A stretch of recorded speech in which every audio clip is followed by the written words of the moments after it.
بسم اللہ الرحمن الرحیم وَكَذَلِكَ جَعَلْنَاكُمْ أُمَّةً وَسَطًا لِتَكُونُوا شُهَدَاءَ عَلَى النَّاسِ صلوات علی محمد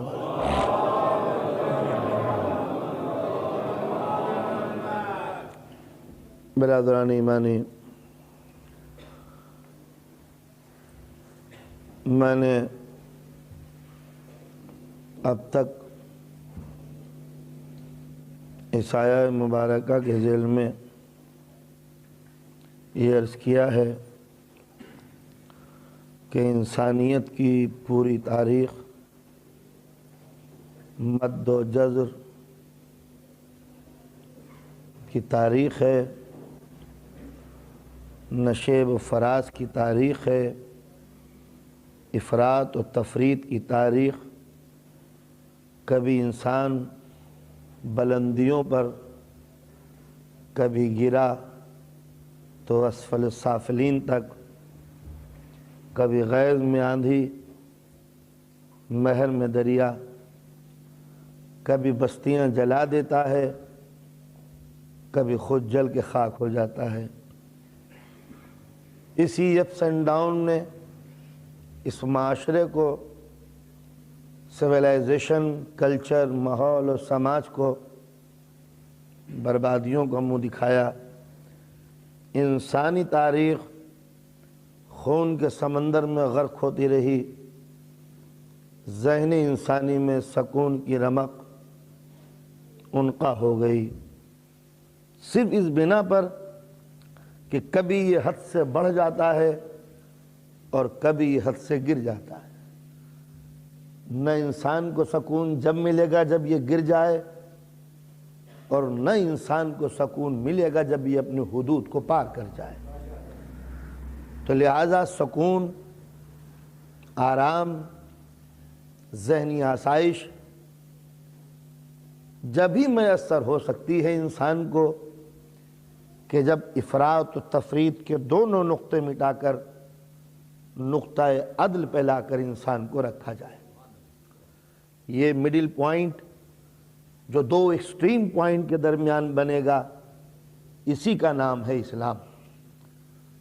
وَكَذَلِكَ جَعَلْنَاكُمْ أُمَّةً وَسَطًا، تم وہ امت ہو کہ جو ہم نے درمیان میں لا کے رکھی ہے تاکہ تم دوسری قوموں کے لیے گواہ بن سکو۔ یعنی دوسری قومیں جب گمراہ ہوں، افراط و تفریط، ایکسٹریمزم کے تحت جب برباد ہوں، تو تم ان برباد ہونے والی امتوں کے درمیان کھڑے ہو کے یہ کہہ سکو کہ تم تباہ ہوئے ایکسٹریمزم کی بنا پر، ہم زندہ ہیں نقطہ عدل کی بنا پر۔ قدرت نے کہا کہ ہم نے جو تم کو بنایا تھا وہ نہ اس نقطے کے لیے ہے اور نہ اس پوائنٹ کے لیے، ہم نے تمہیں مڈل میں لا کے رکھا تھا کہ نہ تم حد سے بڑھ جاؤ اور نہ تم حد سے گر جاؤ۔ یہ میرا انٹروڈکشن تھا۔ کل کی تقریر میں نے عرض یہ کیا تھا، اب یہ کچھ ایسے سلسلے کی مجلسیں ہیں کہ اگر بیچ میں سے کوئی کڑی گئی تو یا تو آپ افراط میں اور میں تفریط میں، تو لہذا نقطہ عدل بس یہی ہے کہ وقت پر آپ آ جایا کریں تاکہ میں وقت سے شروع کر دیا کروں، اور وقت پہ چونکہ ختم کرنا مجھے ضروری ہے دوسری مجلس کے لیے، لہذا وقت کی پابندی، حالانکہ آپ کو تکلیف ہوتی ہوگی باہر سے آنے میں، مجھے اس کا احساس ہے۔ ایک مرتبہ صلوات پڑھیں محمد و آلہ۔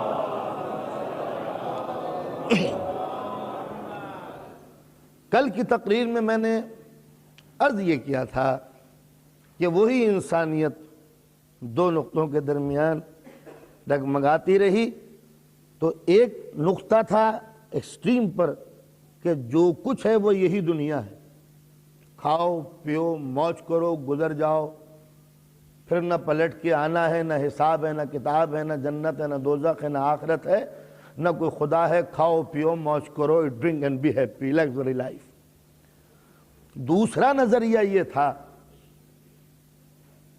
کہ یہ دنیا کچھ نہیں ہے، بس جو کچھ بھی ہے وہ آخرت ہے، یہ دنیا ایک وبال ہے، ایک مصیبت ہے، ایک جنجال ہے، یہ دولت مایا کا جال ہے، یہاں طائر زندگی کو پھانسنے کے لیے یہ ایک دلدل ہے۔ لہٰذا اگر زندگی بچانی ہے، آخرت میں خدا کو منہ دکھانا ہے، تو نہ گھر ہو، نہ بار ہو، نہ کاروبار ہو، نہ بیوی ہو، نہ بچے ہو، نہ لباس ہو، نہ زر ہو، نہ زور ہو، نہ زبان ہو، نہ عشرت ہو، نہ اسرت ہو، کچھ نہ ہو، بس اللہ ہو اور انسان ہو۔ بستیوں کو چھوڑو، ویرانوں میں جاؤ، سناٹوں میں کام ایٹماسفیئر میں سر سجود ہو کر اللہ کو یاد کرو۔ دامن زندگی کسی کانٹے میں ہلگا ہوا نہ ہو، نہ بیوی کی یاد آئے، نہ بچوں کی، نہ عزیز و اقارب کا خیال ہو، نہ محلے کا، نہ پڑوسی کا دھواں ہو، نہ شریک خانہ کی دیوار، تم ہو اور یاد خدا ہو۔ سردی لگے تو برف اوڑھ لو، پیاس لگے تو صبر کرو، بھوک لگے تو صبر کرو، گرمی ہو سردی ہو اپنے جسم کو سکھا لو، لذتوں سے کنارہ کش ہو جاؤ، کسی قسم کا ذائقے سے کوئی تمہارا تعلق نہ ہونا چاہیے۔ بس پوری دنیا تمہیں لوٹنے کی فکر میں ہے، لہٰذا اگر خدا کو منہ دکھانا ہے تو بس اس کے ہو کے رہ جاؤ۔ یہ ہے اسکیپزم، فراریت، رہبانیت، بھاگنا اس بستیوں سے، اس لیے کہ یہاں جنجال ہے تو ویرانوں کی طرف چلو تاکہ خدا کو یاد کر سکو۔ دو پوائنٹ ہوئے ایکسٹریم، ایک یہ کہ جو کچھ بھی ہے دنیا ہے، آخرت کوئی چیز نہیں، کھاؤ پیو موج کرو، ایک نظریہ۔ دوسرا نظریہ یہ ہے نہ کھاؤ نہ پیو نہ موج کرو، جنجال، مصیبت۔ ایکسٹریم دو نقطے، ان کے درمیان کیا ہونا چاہیے؟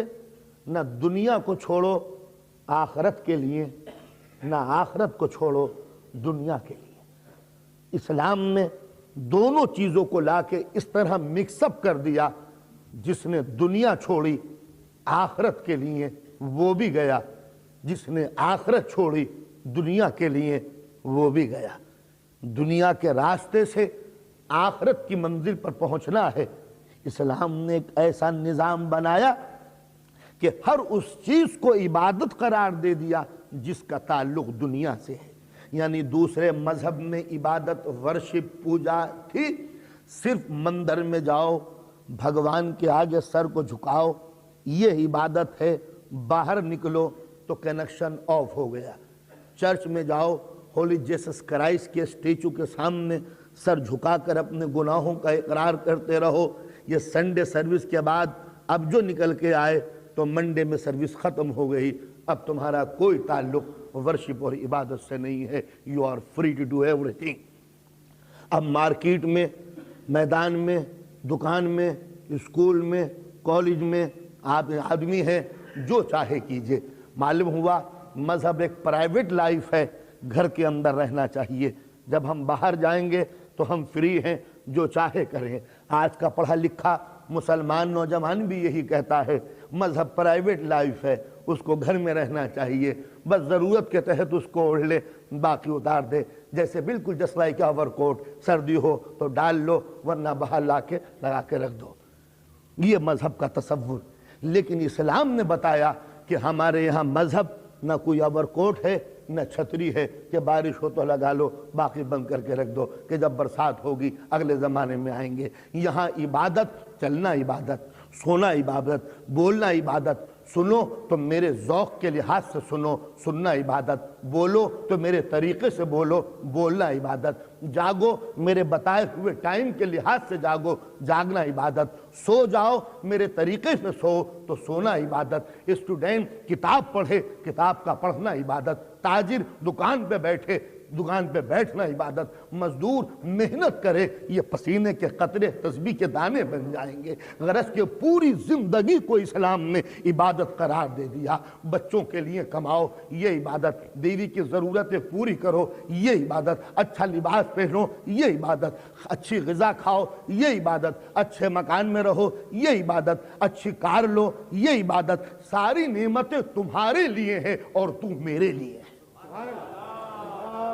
یہ سب کچھ تیرا ہے، سب کچھ تیرا۔ خلق لکم ما فی الارض جمیعا، زمین میں جو کچھ ہے وہ سب تیرے لیے ہے، سخر لکم اللیل والنہار والشمس والقمر والنجوم مسخرات بامرہ، نظر اٹھا پوری کائنات تیری ہے، ڈال کمندے ستارے ٹوٹ کے گر پڑیں گے، اشارہ کر چاند کے 2 ٹکڑے ہو جائیں گے، مرضی ہو تو سورج کو پلٹا دوں گا، اشارہ ہو تو ستارے کو بلوا دوں گا، پوری کائنات تیرے قبضہ تصرف میں ہے، جس طرح چاہے پانی کے رخ کو بدل دے، جب چاہے ہواؤں کے انداز کو بدل دے، جب چاہے زمین کا کلیجہ چاک کر دے، جب چاہے پہاڑوں میں راستہ بنا دے، جب چاہے گلوں کو مسکرا دے، جب چاہے پھولوں کو کام میں لے آ، پوری کائنات تیری ہے، ذرے سے لے کر سولر سسٹم سب تیرا مگر تو میرا،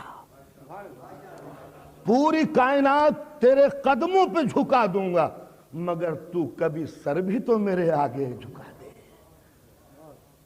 کائنات سے یہ امید کہ ہر ایک میرے تابع ہو جائے، اور مجھے تجھ سے یہ بھی توقع نہ ہو کہ تو صبح کی 2 رکعت نماز پڑھ لے، تجھے مجھ سے یہ امید کہ میں تجھے رزق دیتا رہوں، مجھے تجھ سے یہ بھی امید نہ ہو کہ رمضان میں اگر میں ٹائمنگ معین کر دوں تو روزہ نہ رکھ سکے، تو مجھ سے مانگے کہ کریم دولت دے دے تو مجھ سے دولت کی توقع، اور میں تجھ سے خمس کی توقع بھی نہ رکھوں، تو مجھ سے توقع یہ رکھ کہ پوری دنیا میں گھومے، سیرو فی الارض، ذرا میری زمین پہ چل پھر کے دیکھ تو صحیح کہ میں نے تیری نگاہوں کی لذت کے لیے نظاروں کو کتنا حسن دے دیا ہے، تو گھوم پوری دنیا میں گھوم، تو مجھ سے توقع رکھ،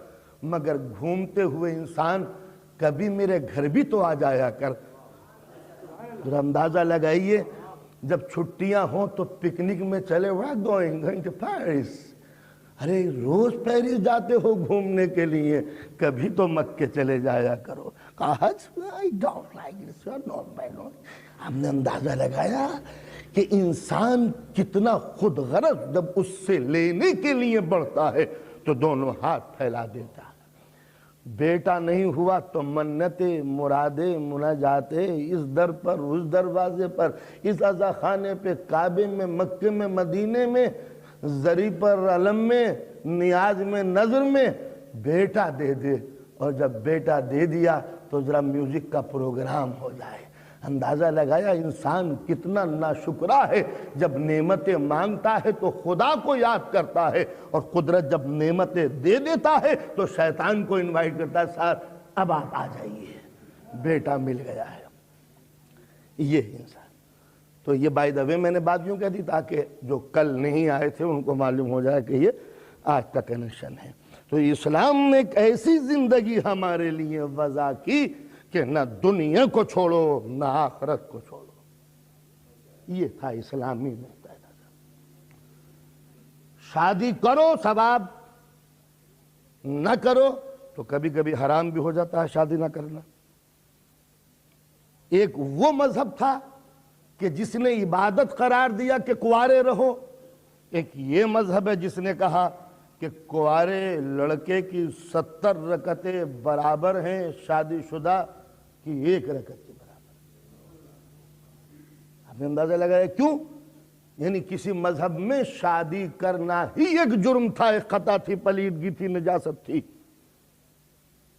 اولاد کا یہ اللہ سے رشتوں میں رکھنا پیدا کر دیتی ہے، اولاد کی چیخ و پکار ہوگی تو خدا کی عبادت کیسے ہوگی؟ اب تک کے مذہب کا نظریہ یہ تھا۔ ہیبروئزم میں، کرسچینٹی میں، ہندوئزم میں، بدھزم میں بچے نہ ہوں، نہ گھر ہو نہ بیوی، سادھو مہاراج بھگوان کے درشن کرنے کے لیے مالا جپ رہے ہیں، نہ بیوی نہ بچے، اللہ کی یاد، پریسٹ نہ بیوی نہ بچے، راہب نہ بیوی نہ بچے، بدھزم میں نہ بیوی نہ بچے، جینزم میں نہ بیوی نہ بچے۔ دنیا کے جتنے بھی مذہب تھے انہوں نے عبادت جب سمجھا کہ نہ جب بیوی ہو نہ بچہ ہو، اسلام نے کہا عبادت جب ہے جب بیوی بھی ہو بچے بھی ہوں۔ کتنا ذرا نظریہ وہ ہے، کتنا مختلف نظریہ ہے، کہ تمہارے سجدوں کا اعتبار نہیں اگر بیوی گھر میں نہیں ہے، تمہاری عبادت ڈاؤٹ فل ہے اگر بیوی گھر میں نہیں ہے، تمہارے سجدوں کی کوئی قیمت نہیں ہے اگر اولاد کا وزن نہیں ہے۔ کہا تم اولاد کو نحوست سمجھتے ہو، اسلام اولاد کو عبادت سمجھتا ہے۔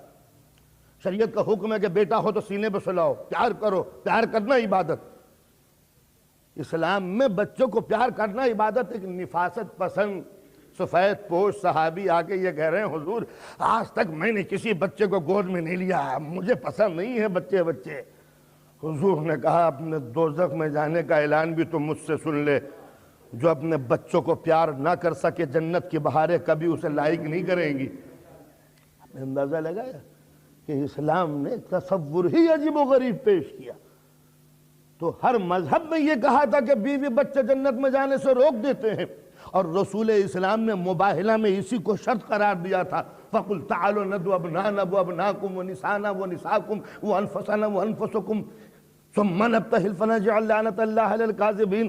یہ مباہلہ کا ایک دوسرا رخ ہے جو میں نے برحال میری محنت ہے۔ حضور سے جو ڈیلیگیشن یمن سے آیا تھا نجران کا، وہ سب کرسچن تھے، سب پرسٹ تھے، نہ بیوی تھی ان کے ساتھ نہ بچے تھے، اور مدینے میں کوئی کالونی عیسائیوں کی نہیں تھی۔ ذرا توجہ چاہتا ہوں، یہ 12 آدمی تھے جو یمن سے آئے تھے، سب کرسچن تھے، پرسٹ تھے، نہ ان کے ساتھ بیوی تھی نہ ان کے ساتھ بچے تھے۔ اب قرآن نے یہ کیوں کہا کہ تم اپنے بچوں کو لاؤ ہم اپنے بچوں کو لائیں، تم اپنی عورتوں کو لاؤ ہم اپنی عورتوں کو لائیں، تم اپنے نفسوں کو لے کے آؤ ہم اپنے نفسوں کو لے کے آئیں؟ یہ اسلام نے ایک بھرپور تماچا مارا تھا کہ عیسائیت میں بیوی اور بچے جنت میں جانے سے روک دیتے ہیں۔ اندازہ لگائیے کہ عیسائیت میں بیوی اور بچے انسان کو جنت میں جانے سے روک دیتے ہیں، انسان آلودہ ہو جاتا ہے، گنہگار ہو جاتا ہے۔ تو جو چیزیں تم کو جنت میں جانے سے روک دیتی ہیں وہی چیزیں مسلمان کو جنت میں لے جاتی ہیں۔ اور اگر تم کو یقین نہ آئے تو لو، ہم یہ انسانی کمزوریاں اپنے ساتھ لے کے آتے ہیں۔ اگر ہم جھوٹے ہو تو ہم پر عذاب ہو، ورنہ پھر تم پہ عذاب ہو۔ اسی واسطے رسول جگر کے ٹکڑوں کو لے کے پہنچے تھے کہ تم تو کہتے ہو کہ اولاد اور بچے انسان کی کمزوری ہیں، لو ہم اسی کمزوریوں پر اپنے اسلام کے مستقبل کا محل تیار کریں گے۔ صلوات پڑھیں محمد و آل محمد۔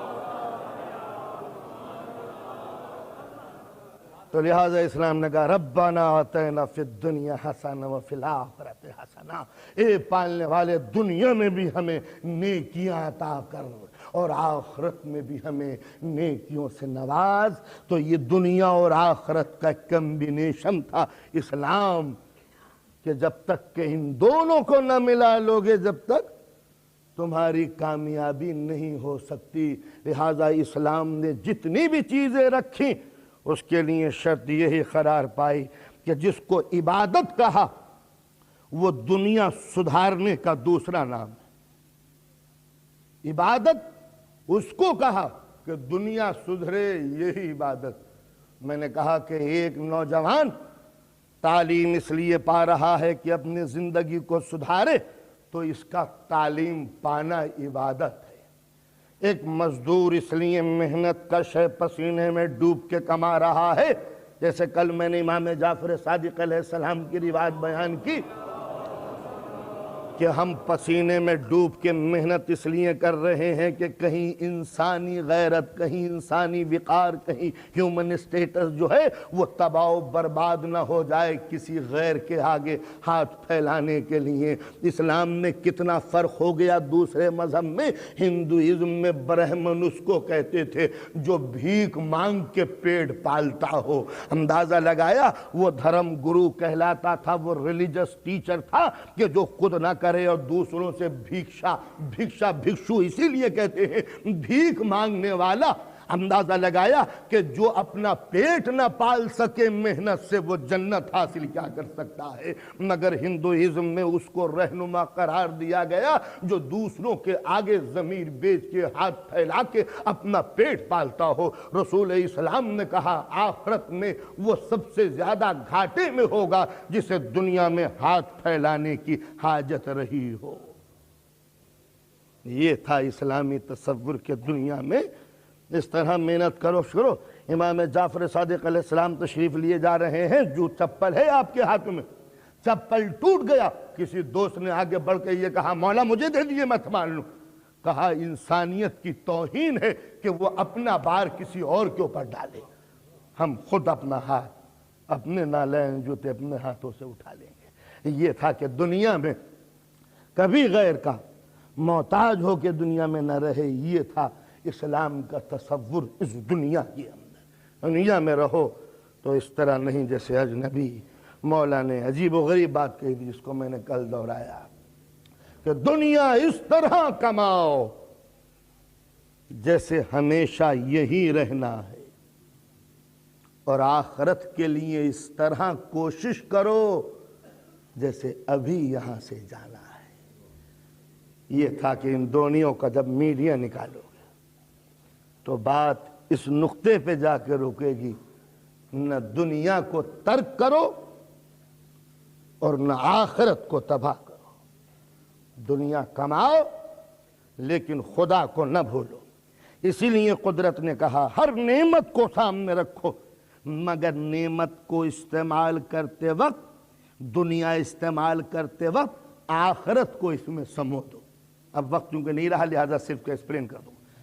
دنیا استعمال کرتے وقت آخرت پیش نظر رکھو، یہی اسلام ہے۔ روٹی تم بھی کھاؤ، کافر بھی کھاتا ہے، لیکن جب تم کھاؤ تو رزق کو دیکھو، رزاق کو یاد کرو۔ حکم ہے کہ بسم اللہ الرحمن الرحیم، یعنی بندہ صرف بھوک کی وجہ سے ٹوٹ نہیں پڑا بلکہ ٹوٹنے سے پہلے رازق کا نام لے لیا۔ جب کھا لیا تو دوسرا ہوا تو کلی کری یا نہ کری، لیکن اسلام نے کہا الحمدللہ۔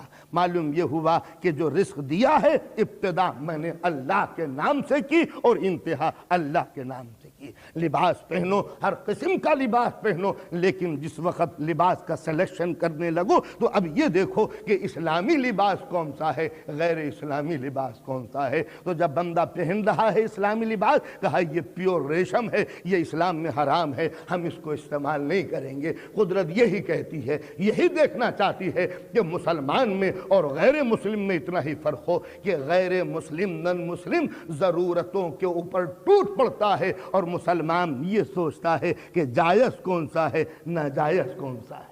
کپڑے بہت سے پڑے ہوئے ہیں، سب تمہارے لیے، ایک کپڑا ایسا ہے جو مردوں کے لیے حرام ہے۔ اب اگر انسانی خواہشات، انسانی تمنائیں ٹوٹ پڑی تو اس نے وہ چیز اپنے لیے چنی جو شریعت میں حرام ہے، تو جسم ڈھک جائے گا مگر شرافت برہنہ ہو جائے گی۔ یہ تھا اسلامی تصور کہ جتنی بھی چیزیں ہوں تمہاری دنیا سے متعلق، سب اللہ کو یاد کرتے رہو، ایک ایک نعمت، ایک ایک نعمت، ایک ایک نعمت، اللہ کا ذکر ہوتا رہے تاکہ معلوم ہو کہ ہاں بندے کو خدا یاد ہے۔ ضرورتوں کے تحت اگر آدمی زندگی گزارتا ہے تو درندہ بن جائے۔ تاجر ہے، بزنس مین ہے، اسلام نے کہا منافع کماؤ، منافع کمانے کے لیے ہم منع نہیں کرتے، لیکن ایک تاجر جب بزنس کرنے کے اوپر آیا تو اب دیکھنا یہ ہے کہ یہ تاجر ہے یا مسلم تاجر ہے۔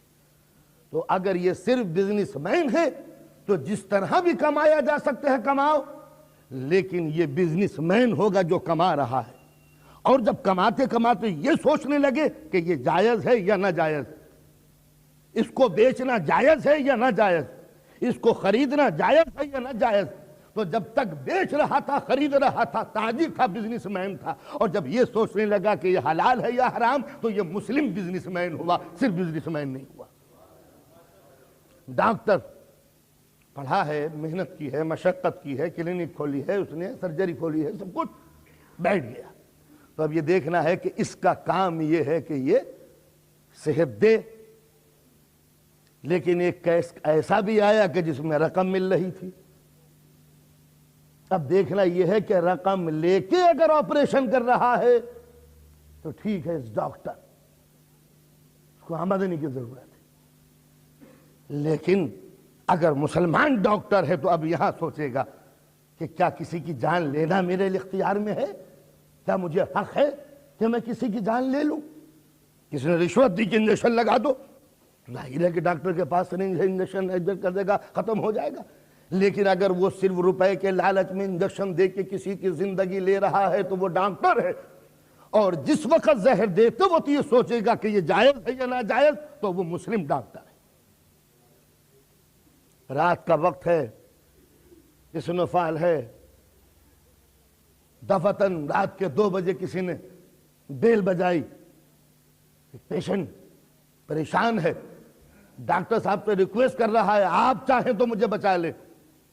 اب ڈاکٹر کے اختیار میں ہے کہ اونچی پرائس، اونچا ریٹ، اونچی فیس، کہا اتنے پاؤنڈ لوں گا۔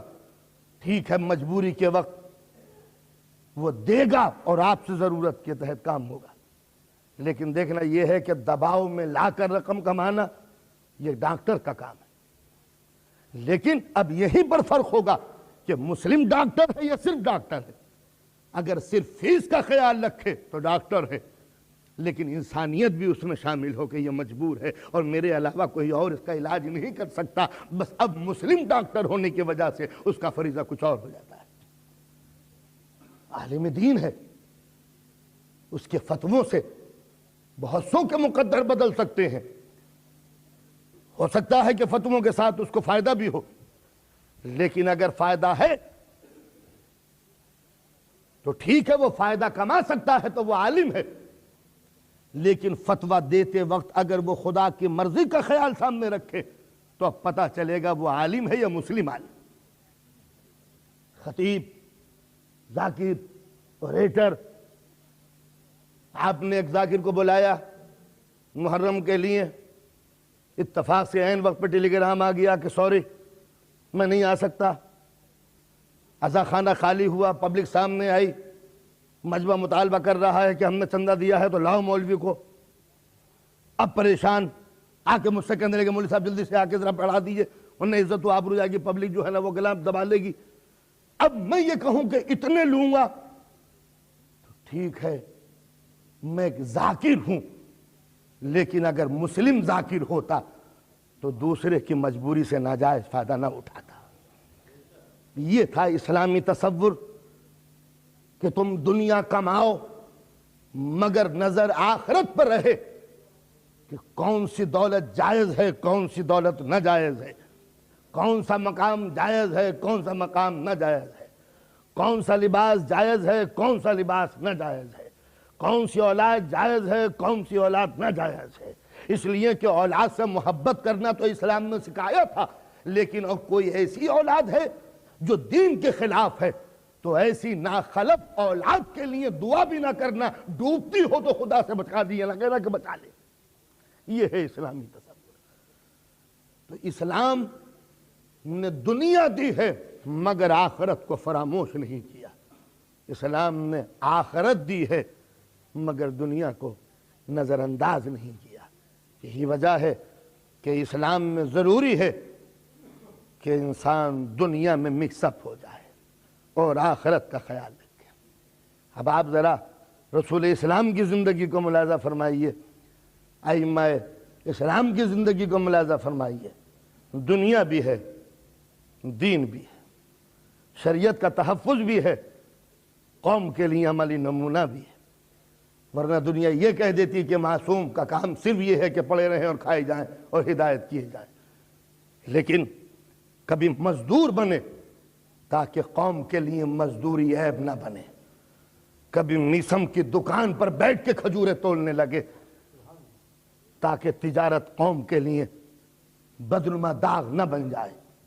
ایک طرف علی مزدوری کر رہے ہیں، ایک طرف سیدہ چکی پیس رہی ہیں، تاکہ اگر مردوں کے لیے علی نمونہ بن جائے تو عورتوں کے لیے جناب فاطمہ نمونہ بن جائے۔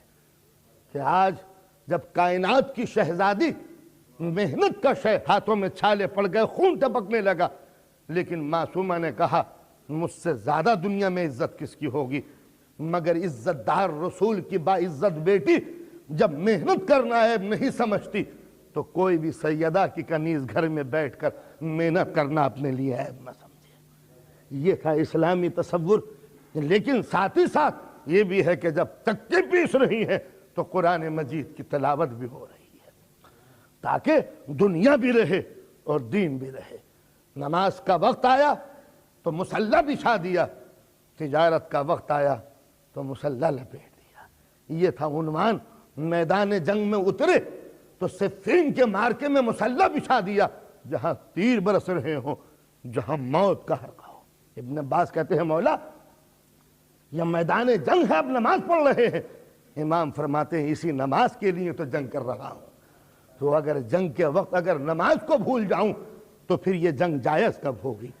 تو جب میدان جنگ میں اترے تو مسلح بچھا دیا، اور جب مسلح بیٹھے تو ہاتھ میں شمشیر بھی سامنے رکھ دی، تاکہ دنیا کو معلوم ہو کہ دین ہے تو دنیا کو بھی ساتھ رکھا، دنیا ہے تو آخرت کو بھی ساتھ رکھا۔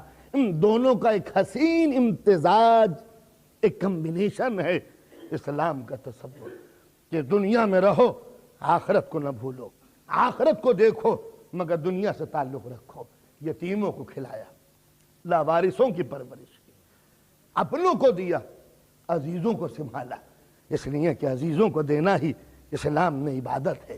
عبادت صرف سجدہ نہیں ہے، عبادت صرف روزہ نہیں ہے، عبادت صرف زکوٰۃ نہیں ہے، عبادت ہے معبود کے حکم کے آگے سر کو جھکا دینا۔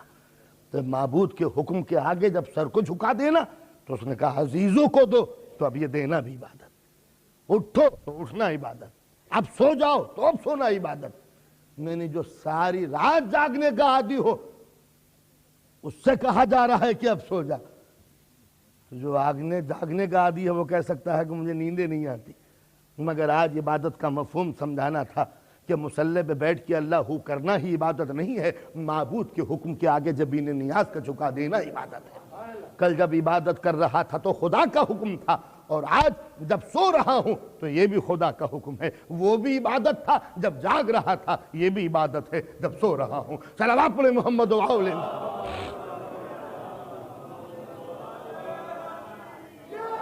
تو جب یہ جاگتے ہیں تب عبادت، سوتے ہیں تب عبادت، جنگ کرتے ہیں تب عبادت، صلح کرتے ہیں تب عبادت۔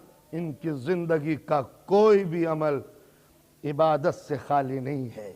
بس جس طرح علی پر یہ الزام لگانا غلط ہے کہ یہ جاگنے کے عادی تھے، سو کیسے گئے، اسی طرح امام حسن پر الزام لگانا غلط ہے کہ یہ جنگ کے عادی تھے، صلح کیوں کر لی۔ تو یہ صلح کرتے ہیں تو اذن الہی پا کر، اور جب شمشیر وقف ہوتے ہیں تو معبود کا حکم پا کر۔ تو امام حسن نے صلح کی اذن الہی، اور حسین نے مدینہ چھوڑ دیا اذن الہی۔ وہ صلح بھی عبادت تھی، یہ جنگ بھی عبادت ہے۔ اور جب جنگ عبادت ہے تو اب حسین نے جنگ کا عنوان بدل دیا۔ لشکر لے کے چلوں جیسے علی چلے تھے، لیکن علی کے لشکر کا نتیجہ کیا ہوا؟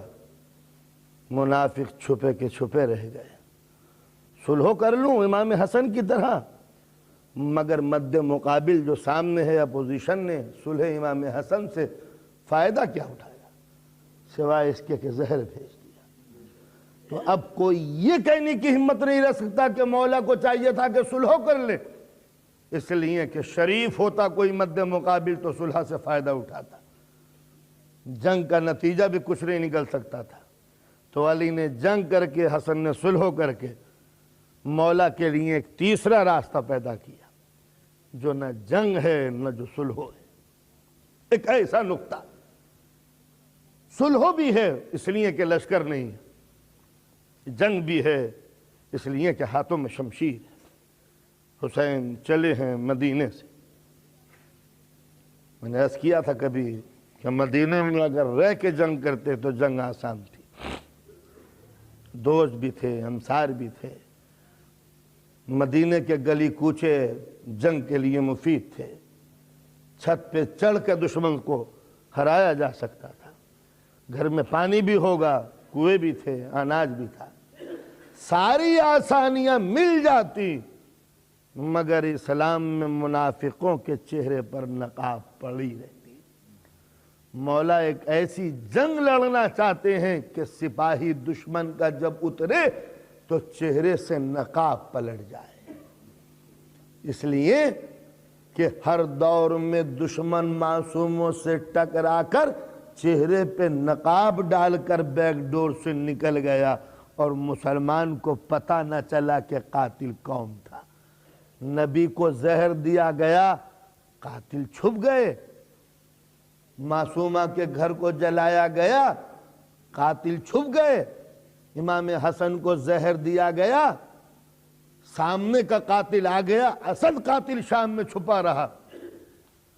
علی مرتضیٰ کو مسجد کوفہ میں شہید کیا گیا، ابن ملجم پکڑا گیا، اصل قاتل موجود دوسرا تھا۔ ابن ملجم تو ہتھیار کا نام ہے، چلانے والا کہیں اور تھا۔ آپ نے دیکھا اصل قاتل چھپ گئے۔ مولا نے چاہا کہ نفاق کو اس طرح گھیروں کہ کسی بیک ڈور سے بھاگنے کا موقع نہ ملے۔ مدینے کی گلیوں میں اگر جنگ ہوگی تو اصل قاتل چھپ جائے گا، پتہ نہ چلے گا کہ قتل کس نے کیا۔ مکے میں جا کے اگر جنگ کروں تو حاجیوں کی بھیڑ میں قاتل گم ہو جائے گا اور پتہ نہ چلے گا کہ قاتل کون تھا۔ تو صحیح کہ چٹیل میدان میں قاتل کو لا کے رکھ دوں تاکہ مورخ کا ضمیر بھی چاہے تو چھپا نہ سکے، اور ظالم حکومتیں بھی چاہیں تو مجرم کے چہرے پر نقاب نہ ڈال سکیں۔ حسین نے چاروں طرف سے دشمن کو گھیر کے میدان میں رکھا۔ مورخ لکھ کہ میرے مد مقابل کون کون تھا۔ مدینے میں یہ بات حاصل نہ ہوتی، مکے میں یہ بات حاصل نہ ہوتی۔ مکے میں مولانا ایک جملہ کہا ہے کہ حاجیوں کے روپ میں میرے قاتل موجود ہیں، تو اللہ کی قسم اگر امام حسین مکے میں رہتے تو کوئی بھی حالت صحیح میں، کوئی بھی طواف کی حالت میں پیچھے سے آ کے قتل کر دیتا اور قاتل چھپ جاتا۔ مولا نے کتنا احسان کیا مکے کی سرزمین پر کہ قاتل کی شمشیر بدنام نہ ہو، مکے کا حاجی ذلیل نہ ہو جائے۔ ذلیل ہو تو قاتل کی تلوار ذلیل ہو، مکے کا حاجی ذلیل نہ ہو۔ اس لیے مکے کو چھوڑ کر مکے کا وقار بچا دیا۔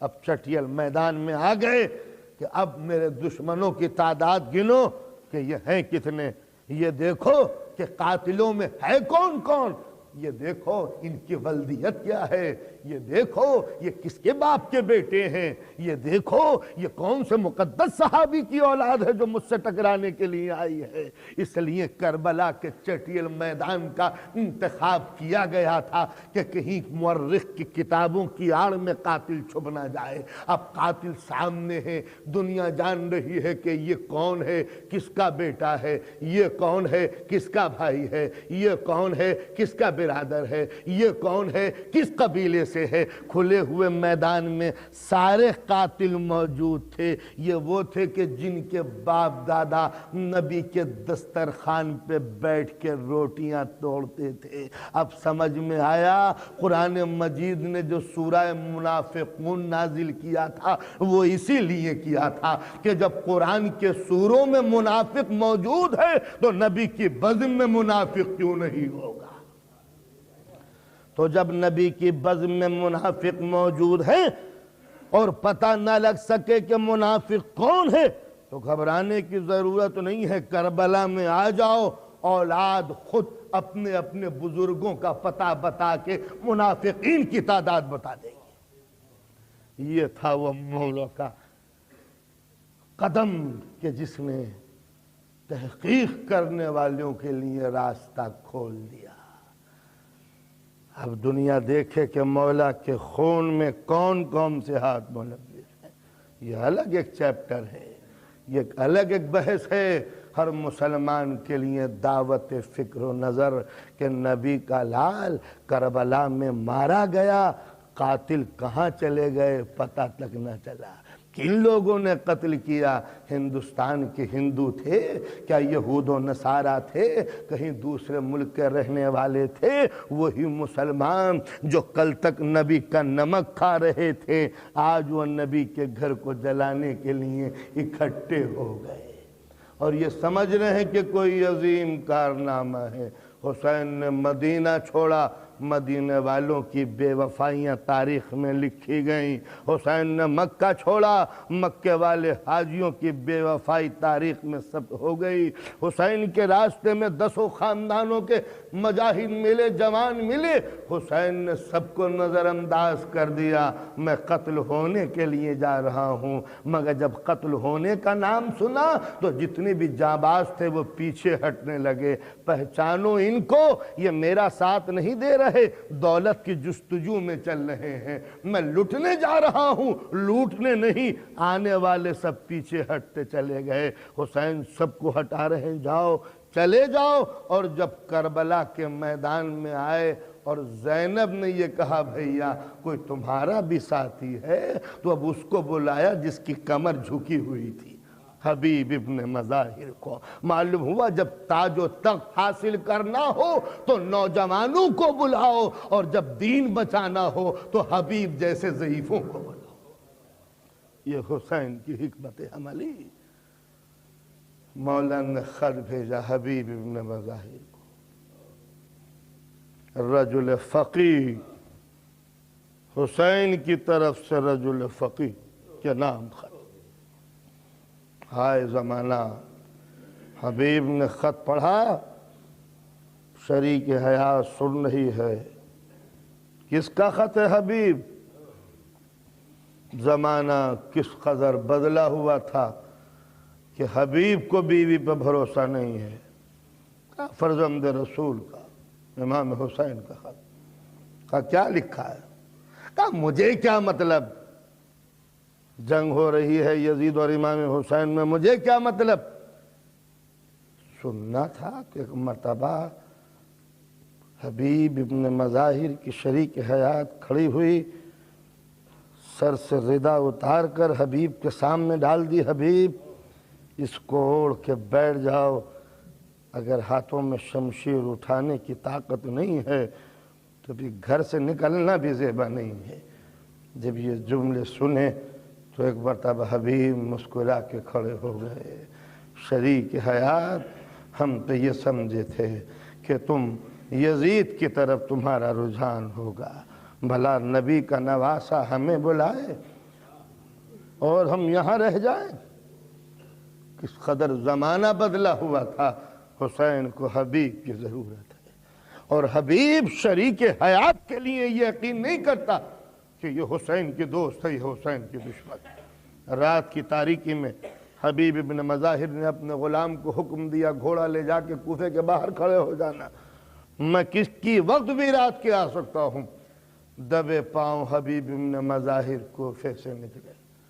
کوفے سے نکلے، آنے کے بعد جب وہاں پہنچے ہیں جہاں پر خادم تھا تو کیا سنا کہ خادم گھوڑے سے کہہ رہا ہے کہ رات گزر رہی ہے اور میرا مالک ابھی تک نہیں آیا، میرا مالک ابھی تک نہیں آیا۔ شاید میرے مالک کے دل میں بھی خوف بیٹھ گیا، مگر اس پہ وفادار گھبرانے کی ضرورت نہیں ہے۔ اگر میرا مالک میرے امام کی نصرت کے لیے نہیں آیا تو میں تجھ پر بیٹھ کے چلوں گا نبی کے لال کی نصرت کرنے کے لیے۔ یہ حبیب نے یہ جملے سنے، غلام کو سینے سے لگایا اور ایک مرتبہ دعا دے کے کہا کہ میں جا رہا ہوں، سب کچھ تیرا ہے، میں نے تجھے آزاد کیا۔ ذرا ملاحظہ فرمائیں، ایک مرتبہ جب غلام نے یہ سنا کہ یہ سب کچھ تیرا ہے تو ایک جملہ کہا، آقا یہ کون سا انصاف ہے کہ جب تک زندہ رہا، دنیا میں رہا تو خدمت گزار بن کے رہا، اور جب آپ آخرت کی طرف چلے تو یہ دنیا مجھے دے کے چلے۔ مجھے وہ دنیا نہیں چاہیے جو آخرت کو بیچ کے حاصل ہو جائے۔ میرے مالک آپ بھی چلے اور میں بھی قدموں سے مل کے چلتا ہوں، قدموں سے مل کے چلتا ہوں۔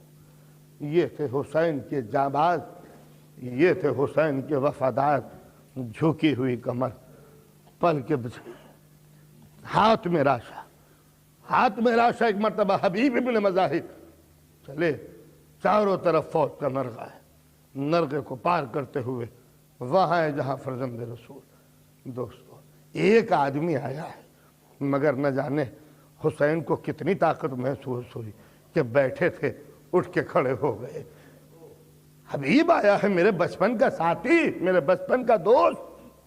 اور جیسے یہ خبر مقدرات عصمت میں ہوئی جناب زینب نے فضہ کو بھیجا، فضہ ذرا جا کے حبیب کو ہمارا سلام کہہ دینا کہ زینب تم کو سلام کہہ رہی ہے۔ اللہ اللہ، حبیب نے امامہ اتار دیا ہے، اب نوبت یہ حد تک آ گئی کہ شہزادی اور غلاموں کو سلام کہیں۔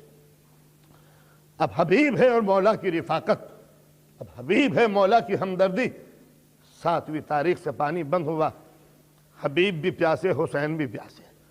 روز عاشور آئی، حسین بھی تشنہ لب، حبیب بھی تشنہ لب، اور ایک وہ منزل آئی کہ نماز ظہر کا وقت آیا، اور ایک مرتبہ امام نے حکم دیا، ارے کوئی تم میں ہے ایسا جو ہمیں نماز ظہر پڑھوا دے؟ ایک مرتبہ حبیب ابن بظاہر آگے آئے، مولا حکم دیجئے، کہا ہمیں صرف اتنی اجازت چاہیے کہ ہم نماز ظہر ادا کر سکیں۔ مرتبہ کہتا ہے مولا آپ نماز پڑھیے، میں اجازت لینے کے لیے جا رہا ہوں۔ حبیب ابن مظاہر گھوڑے پہ بیٹھے، ایڑ لگائی، دشمن کے سامنے پہنچے، اور ایک مرتبہ کہتے کوفیو جانتے ہو کون ہوں؟ کوفے کا سردار آج کھڑا ہوا، یہ کہہ رہا ہے جانتے ہو کون ہوں؟ میں آج تم سے ایک التجا کرنے آیا ہوں کہ اتنی دیر کے لیے جنگ روک دو کہ نبی کا لال نماز پڑھ سکے۔ مسلمانوں سے کہا ہے، مسلمانوں سے، نبی والوں سے کہا ہے، قرآن والوں سے، اتنی دیر کی مہلت دے دو کہ نبی کا لال نماز ادا کر سکے۔ حبیب کے اس جملے پر نہ جانے کس ذلیل نے کیا کہہ دیا کہ حبیب کی کمر جھکی ہوئی تھی۔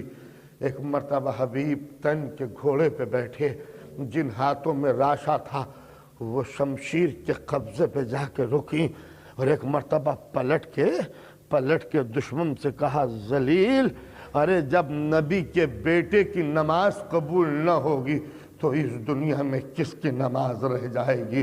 اور یہ کہہ کے ایک مرتبہ پلٹ کے مولا کی طرف نظر ڈالی، آخری زیارت سر سے لے کے پیر تک مولا کی زیارت کی، اور ایک جملہ کہا، مولا خدا حافظ، اب آپ کے جد کے پیچھے نماز پڑھوں گا، اے مولا اب آپ کے جد کے پیچھے نماز پڑھوں گا۔ یہ کہہ کے حبیب ابن مظاہر نے ایک مرتبہ کوفیوں پر حملہ کیا ہے، تو دشمن کے لشکر کو پیچھے ہٹاتے چلے، ادھر حبیب نے دشمن کو پیچھے ہٹایا، ادھر امام نے دوستوں کو آواز دی، ارے کوئی ہے ایسا جو ہمیں نماز پڑھوا دے؟ ادھر حبیب دشمن کو روکے ہوئے ہیں، ادھر حسین کے 2 جانباز سپاہی تڑپ کے آگے بڑھے، مولا آپ نماز پڑھیے، ہم سینہ سپر ہو کے جاتے۔ شہید، بھرپور جوان، کوفے کا جانباز سپاہی تڑپ کے آگے بڑھا، مولا آپ نماز پڑھیے، میں سینہ سپر ہوتا ہوں۔ سر پہ خود، بختر، زرہ، جوشن، دو سپر لیے ہوئے، 2 ڈھالے لیے ہوئے امام کے آگے کھڑا ہو گیا۔ ادھر مسلم بن اوسجہ حسین کا بوڑھا سردار، ادھر سعید حسین کا جوان سپاہی، ادھر 4000 تیر انداز کمانوں میں تیر لیے ہوئے منتظر ہیں کہ ادھر حسین نماز شروع کریں، ادھر ہم تیروں کی بارش شروع کر دیں۔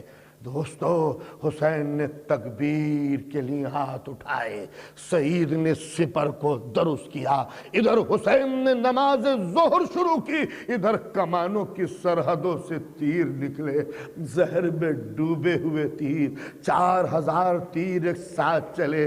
حسین کی مختصر سی فوج رہ گئی ہے، اب 30 اور 35 سے زیادہ حسین کے ساتھی نہیں ہے ظہر کی نماز کے وقت۔ 4000 تیر ہوا میں سنسناتے ہوئے چلے۔ تاریخ کہتی ہے کہ تیر آتے رہے، کمانوں میں تیر آئے چھٹتے رہے، دشمن تیر پھینکتا رہا، حسین نماز پڑھتے رہے، مگر اب جو ہم نے پلٹ کے دیکھا، حسین کے کسی نمازی کے جسم پر ایک تیر کی خراش نہیں ہے، کوئی زخمی نہیں ہے، یہ تیر گئے کہاں؟ اب جو پلٹ کے دیکھا، سعید سر سے لے کے پیر تک تیروں میں ڈوبا ہوا ایک وجود، جسم سے خون نکل رہا ہے، کبھی تڑپ کے ادھر گیا، کبھی ادھر گیا، کبھی آگے بڑھا، کبھی پیچھے، کبھی ہاتھ پہ، کبھی سینے پہ، کبھی پیشانی پر تیر رکتے رہے اور سعید کا خون نچوڑتے رہے۔ سعید نے محسوس کیا کہ اب چکرا کے گرنے والا ہوں۔ سعید نے ہاتھ اٹھا دیے، پالنے والے آج تک تجھ سے زندگی میں کچھ نہیں مانگا، معبود اتنی زندگی دے دے کہ تیرے نبی کا نواسا نماز ادا کر سکے، جیسے سعید کی نہ دعا قبول ہو گئی ہو، ایک نئی زندگی مل گئی، توانائی آ گئی۔ اے دوستو، میں ایک سوال کرنا چاہتا ہوں، یہ 3 دن کا پیاسا سعید ہے، یہ 3 دن کا بھوکا سپاہی ہے، 3 دن کا پیاسا، یہ تپش، یہ لو، یہ گرمی، یہ تیزی، یہ شدت، یہ دوڑنا، یہ کوشش، یہ لوہے کا لباس اور جسم سے نکلتا ہوا تیر۔ ارے بھوکا ہوتا ہے تو پیاس لگتی ہے، دھوپ میں کھڑا ہو تو پیاس لگتی ہے، آدمی محنت کرتا ہے تو پیاس لگتی ہے۔ اور ایک جملہ کہہ دوں، جب جسم سے خون نکلتا ہے تب پیاس لگتی ہے۔ اب ذرا جوڑ کے بتاؤ، سعید کتنا پیاسا ہے، سعید کتنا پیاسا ہے۔ حسین نے نماز تمام کی اور سعید چکرا کے گرے۔ مولا میرا آخری سلام قبول کر لیجئے۔ حسین دوڑے، سعید کی دونوں آنکھوں میں تیر لگے ہوئے ہیں۔ مولا نے سعید کا سر اپنے زانو پر رکھ لیا۔ سعید نے کچھ اور سمجھا، ایک مرتبہ کہتے ہیں، ارے میرا گلا نہ کاٹنا، میرے امام کو آ جانے دے، اتنا انتظار کر لے کہ میرا امام آ جائے پھر میری گردن کاٹ لینا۔ ایک مرتبہ مولا کہتے ہیں، سعید میرے لال ذرا ہوش میں آؤ، تمہارا امام تمہارے پاس ہے۔ اب ایک مرتبہ سعید نے محسوس کیا کہ سعید کا زخمی سر مولا کے زانو پہ رکھا ہوا ہے۔ سعید نے کوشش کر کے سر زمین پہ رکھ لیا۔ مولا، غلاموں کے سر آقا کے زانو پہ نہیں رکھے جاتے۔ سعید میرے لال، تمہیں ایسی مصیبت میں بھی ہماری تعظیم کا اتنا خیال ہے۔ بس ایک جملہ سنیے، ایک مرتبہ سعید کہتا، مولا میرے پاس چند سانسوں کے علاوہ کچھ نہیں، ایک کریم امام ایک سوال کرنا چاہتا ہوں۔ مولا کہا، پوچھو سعید۔ کہا، مولا کیا میں نے اپنا وعدہ پورا کر دیا؟ بس اتنا سننا تھا۔ مولا نے کہا، سعید تم نے اپنا وعدہ پورا کیا، بس یہ کہنا تھا مولا کا۔ جب مولا نے سر سے امامہ اتارا، ان للہ و انا الیہ راجعون، سعید کا دم مولا کی آغوش میں نکل۔ اجرکم اللہ خیر ولعنت اللہ للظالمین، یوم الدین اللہم اغفر للمؤمنین والمؤمنات والمسلمین والمسلمات الاحیاء منہم والاموات، تعاون بیننا وبینہم بالخیرات، انک مجیب الدعوات، انک علی کل شیء قدیر۔ یا اللہ، یا اللہ، الہی کربلا والوں کا واسطہ ہمارے گناہوں کو معاف کر دے۔ پالنے والے کربلا کی پیاسوں کا واسطہ ہمیں نیکیوں کی توفیق عطا ہو۔ اے کریم، کربلا کے اسیروں کا واسطہ ہمیں مصیبتوں سے محفوظ رکھنا۔ اے کریم، کربلا کے سجدوں کا واسطہ ہم میں کوئی بے نمازی نہ رہ جائے۔ اے کریم، سکینہ کی تشنہ لبی کا واسطہ ہماری بیٹیوں کو علم دین سکھانا۔ اے پالنے والے، علی اکبر و علی اصغر کا صدقہ ہمارے بچوں کو مذہب سے محبت پیدا کرنا۔ وما علینا